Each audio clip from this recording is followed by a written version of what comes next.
এক বছরে বা ইন্টারিম গভর্নমেন্টের পুরো 1.5 বছরে এটা শুধু ইন্টারিম গভর্নমেন্ট বা এনসিপির অভিজ্ঞতা না, এটা কিন্তু পুরো বাংলাদেশের ইতিহাসে একটা গুরুত্বপূর্ণ অধ্যায় হিসেবে থাকবে। কারণ এই সময়টা ঠিক করে দিয়েছে অলরেডি যে আগামী বাংলাদেশ দিকে যাচ্ছে, কিভাবে যাচ্ছে।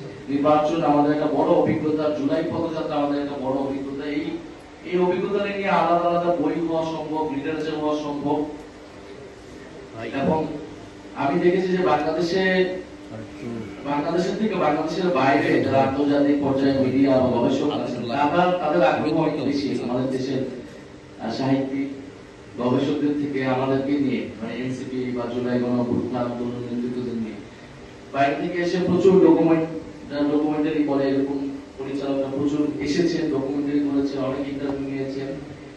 তো আমার আহ্বান থাকবে, অনুরোধ থাকবে যে যারা দেশে কাজ করছেন, যদি এনসিপি কে এই ধরনের লেখাজোখা বের হয়, এটা আমাদের একটা রিফ্লেকশন হয় যে আমরা আসলে কোথায় ভুলটি করছি বা আমরা কিসের মধ্যে দিয়ে গিয়েছি। 94% চিনিযুক্ত অরেঞ্জ ড্রিঙ্কস না, নিন জিরো ক্যাল অরেঞ্জ ড্রিঙ্ক পাউডার। কারণ গত 1 বছরে বা ইন্টারিম গভর্নমেন্টের পুরো 1.5 বছরে এটা শুধু ইন্টারিম গভর্নমেন্ট বা এনসিপির অভিজ্ঞতা না, এটা কিন্তু পুরো বাংলাদেশের ইতিহাসে একটা গুরুত্বপূর্ণ অধ্যায় হিসেবে থাকবে। কারণ এই সময়টা ঠিক করে দিয়েছে অলরেডি যে আগামী বাংলাদেশ দিকে যাচ্ছে, কিভাবে যাচ্ছে, আর সামনে রাজনীতি বা লড়াইয়ের গতিপথটা কিরকম হতে যাচ্ছে।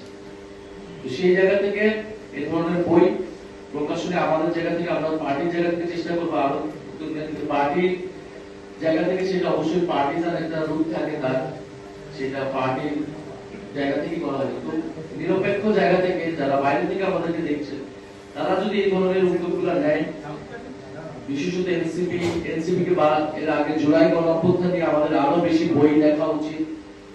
গান, শিল্প, সাহিত্য, সংস্কৃতি এগুলোর মাধ্যমে কিন্তু জুলাই গণঅভ্যুত্থানের স্মৃতি বেঁচে থাকবে, ইতিহাসটাকে আসবে। কোনো গণঅভ্যুত্থানের কিন্তু কোনো ইতিহাস এখনো আসেনি। এর আগে আমাদের আসিফ মাহমুদ একটা বই লিখেছেন, এছাড়া অনেক বই বের হয়েছে গতবারে, কিন্তু গণঅভ্যুত্থান নিয়ে এই সময়টা আরেকটু সময় গেলে হয়তো আমরা বুঝতে পারবো গণঅভ্যুত্থান আসলে কি হয়েছিল এবং কিভাবে পরবর্তী ঘটনা কিভাবে কি গিয়েছে। ফলে গণঅভ্যুত্থান নিয়েও প্রচুর পরিমাণে গবেষণা হওয়া প্রয়োজন, বই লেখালেখি প্রয়োজন, এবং এটা নিরপেক্ষভাবে হওয়া প্রয়োজন, পুরো দলীয় দৃষ্টিকোণ থেকে না। এই কারণে আমরা চাই যে একটা নিরপেক্ষ জায়গা থেকে যারা কাজগুলো করেন তাদেরকে আমরা উৎসাহিত করতে চাই এই বিষয়ে। আপনারা এই বিষয়ে লেখালেখি করুন। জুলাই গণঅভ্যুত্থান, তরুণ নেতৃত্ব এবং বিগত সময়গুলোকে আমাদের আসলে আরো বিশ্লেষণ করা উচিত, যে এই সময়গুলোতে আসলে আমাদের কোথায় ভুল হইলো, কোথায় সফলতা হলো, কোথায় সম্ভাবনা ছিল, আর সেই সম্ভাবনাগুলো এখনো আছে। আমরা সেদিন কাজে লাগাতে চাই। এবং পুরো দুনিয়াতেই আজকে নেপালে নির্বাচন হয়েছে, গতকালকে নেপালের নির্বাচনের ফল হয়েছে, সেখানে অভ্যুত্থানকারী আমরা শুনতেছি তারা সেখানে এগিয়ে আছে, তারা বড় সফলতা পেতে যাচ্ছে। 2024-25 পুরা সময়টা কিন্তু জেনজি মুভমেন্ট হয়েছে পুরো দুনিয়াতে বিভিন্ন জায়গায়। গত এই সাম্প্রতিক 4-5 বছরে অনেক জায়গায় তারা সফল হয় নাই, আবার অনেক জায়গায় তারা সফলতা পাচ্ছে। বাংলাদেশের কেসটাও ডিফারেন্ট, বাংলাদেশের প্রেক্ষাপটটাও অনেক ভিন্ন।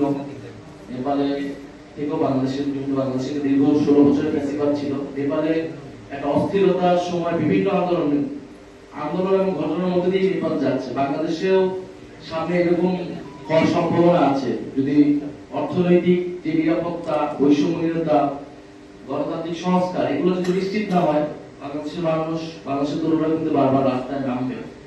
আমরা চাই যে একটা স্থিতিশীলতা, সংসদে এটা নতুন সংসদে এগুলো আলোচনা হবে, কিন্তু সেই জায়গা কিন্তু যারা সরকারে আছে তাদের উপর নির্ভর করে। সেই জায়গা যদি সংকুচিত করে ফেলা হয়, তাহলে আবারই বারবার রাজনীতি আন্দোলন সংগ্রামগুলো গড়া